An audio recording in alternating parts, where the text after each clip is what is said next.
I feel like, at Georgia, like we talked about the two national championships, I have that championship DNA. I know what I can bring to a team, and I think that's part of it. So go there, kind of change the culture, show them how to win.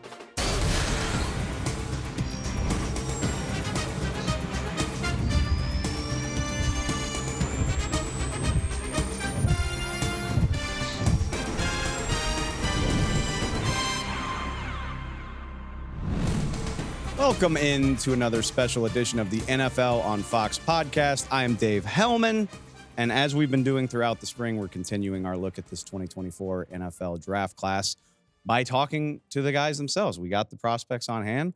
Why wouldn't you want to hear from them? Who cares what I think when we can talk to those guys? So without further ado, a very special guest on the show today, two-time national champion wide receiver, Georgia receiver, Ladd McConkey joins the show. Ladd, what is up, man? Yes, sir. Thanks for having me on. So excited. This is where I like to go immediately with everybody, but just, I mean, we're a little less than 3 weeks away from the draft. It's such a long process. How you feeling? Like, where's your brain at? Like, we ready to get this thing over with? I'm feeling good. Yeah. Counting down the days, but same time, trying to enjoy the process. I only get to do it once, but it's been good so far. So trying to, lock in these last couple of weeks and make the most of it. I'm going to start with the elephant in the room because it's something that's cracked me up. Don't hold it against me. I'm an LSU grad. I know. It's okay. It's okay. Different divisions. Yeah, it's fine. It's fine. It's fine. Could be worse. Y'all took care. Y'all beat us pretty good a couple years ago. Like, it's fine. But my thing is, I'm a big college football fan. I've known your game for a long time. So we get to the draft process, and every time people talk about Ladd McConkey, they were making these comps where they're like, "Oh, he reminds me of a white slot receiver. Yeah. He reminds me. Oh, he's a scrappy guy." I'm like, y'all haven't watched Ladd McConkey. Yeah. I'm curious, like, as the actual white wide receiver, like, how does that make you feel? What do you make of kind of what I'll call some of the misguided talk about your game? I think if you just watch my game and stuff, it's a little bit different than all those guys. Just a little bit. I've played like over half my snaps on the outside at Georgia, so I feel like I've shown I can win inside and outside, and I'm not. I mean, I feel like I am like a gritty guy, get the job done, but that's not all I am. I feel like there's more to it. So, did it give you any personal satisfaction? I think your combine time was like 4.39. Yes, sir. Did it give you some satisfaction to put that on the record and be like, yeah, no, I'm an athlete. Like, we got to change the narrative a little bit. Yeah, it felt good, definitely. I knew I wasn't going to go out there and run a 4.5 or 4.6. Like, I had a goal, and 4.3 was it, and I hit it. So I was super pumped about that. But kind of break that narrative a little bit. Do you? And I know a lot of guys don't like to make comps. Do you have a comp for like a guy in the league that you remind yourself of, or a guy that you pattern your game after? Not really, honestly. Just take a little bit from everybody, see what works for them, kind of use it myself, but not like a single guy really that I hone in and model my game after. Okay, so like I said, I've known your game for a minute, but what I did not know that you grew up a Tennessee Volunteer fan. Yeah. Can you take us through that story? And I read up on it. Yeah. Kirby Smart showed up at your school while you were trying to figure out. Just take me through that whole process and what that was like. Yeah. So I'll start off saying it worked out just like the way it should have. But no, I was a huge Tennessee fan growing up. Like, that was the dream school. Like, told my family, like, if I got that offer and stuff, that's probably where I would have ended up.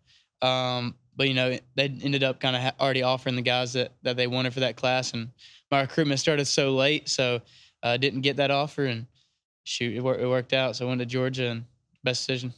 A couple nice things happened once you got there. It worked out. I think it's interesting too, because most guys grow up football fans. You have favorite team. I mean, you already know how this feels to a degree of like, okay, that was cool, but I was a kid. Like, now it's time to get to work. So whoever drafts you in this process, you've got that experience already. Yeah, like you talking about like just with different teams and stuff like that? Yeah, exactly. Just like, wherever I'm going, that's where I got to go. That's the opportunity. You know what I mean? Yeah, no, get there, go make the most of it.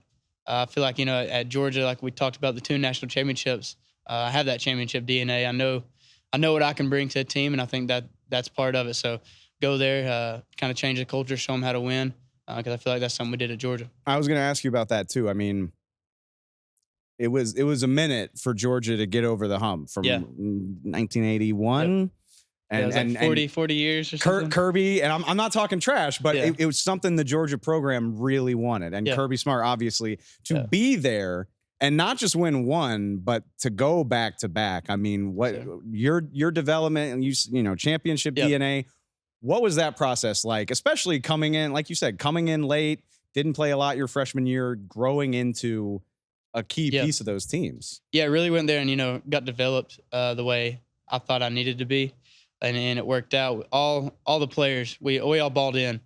We knew what it take to win, what it would take to win. And, you know, after winning that first one, we knew the ingredients. We just had to go out there and execute it. So just really, you know, being honed in, knowing what we need to do, and just going out there and execute and get the job done every day. So starts at the top, you know, with the coaches and the players executed it. So You've talked before. I mean, you're an excellent route runner. I mean, how much pride do you take in that?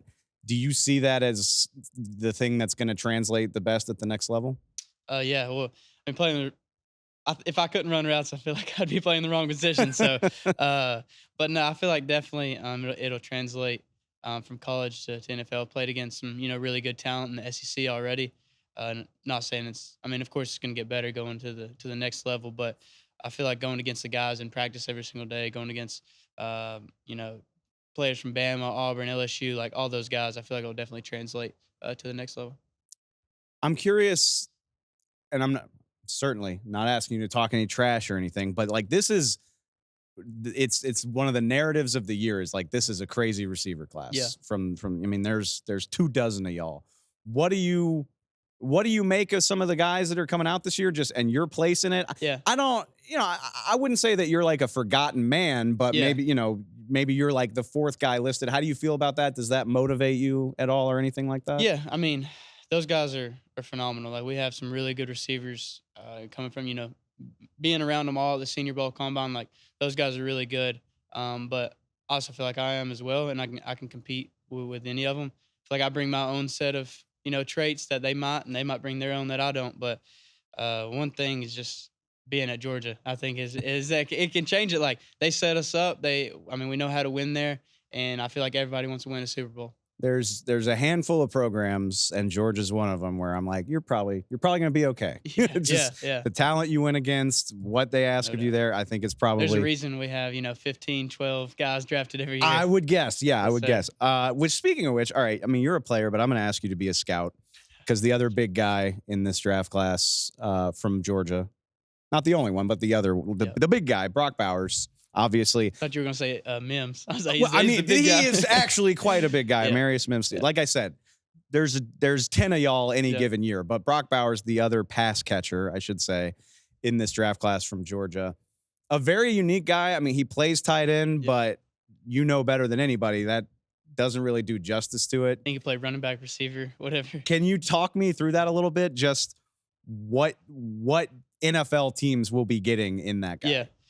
Shoot, I mean, if you turn on his film and watch him play, there's probably every single play be like a wow moment. But he does that day in and day out. You know, he's an all-around guy, can play every single position, probably put him on defense, and he'd go out there and get it done. So I know he's gonna go high, and he's gonna make some team real happy. I know, like, the financial component of the NFL keeps that from happening, but I would love to see Brock Bowers just try out everything. Just give it a run, man. Just might as well. We'll put you in the backfield. We'll let you play QB if you want to. You can just test his throwing ability. Lead blocker. Yeah, I mean, whatever you want to do, I would be interested to watch Brock Bowers do it. All right, I mentioned it at the top. You're out in LA now, just making the rounds, but this is kind of the last busy stretch before the draft. Yeah. What do your next couple weeks look like? I got to imagine you got a dozen visits planned. Just what do you have going on before the draft? Yeah, you know, really just trying to lock in these last couple weeks and make the most of it all, whether that's like meetings. I've been back at Georgia, just training there with, there's 7 or 8 of us that get up every day, go up there, work out, get our rehab, do all that stuff. So, you know, it's busy times, but you got to find times to get your workouts in and all that stuff with all the meetings and chaos going on. Last time I checked, I don't think the names are out for the draft anyway, like who's going to be in Detroit, but do you have a plan solidified? Are you going to be at home in Georgia? Yeah, I'm going to be home. So I have a bunch of family members that want to be there. So just go home, be at my house, be comfortable. I'm looking forward to it, man. Like I said, big admirer for a long time. I personally am not going to be surprised if we hear your name on Thursday night. I wouldn't rule that out at any So stretch. Looking forward to see where you go. Looking forward to see what your NFL career looks like, man. But I appreciate you stopping by. yes, sir. Appreciate you for having me. Thanks one more time to Ladd McConkey for stopping by, one of the most exciting young receivers in this upcoming draft class. Like we say, keep it tuned to the channel because we've got interviews like that coming all throughout draft season, leading up until the first round of the draft gets underway. To hear those and the rest of our content, make sure you're subscribed. Spotify, Apple Podcasts, wherever you get your podcast, wherever you get your NFL news. We are also on social at NFL on Fox Pod, whether that's Twitter, Instagram, TikTok, wherever you get whichever social medium you prefer. You can find us there at NFL on Fox Pod. Plenty more content coming your way. Draft drawing closer and closer. We will catch y'all next time. I appreciate it.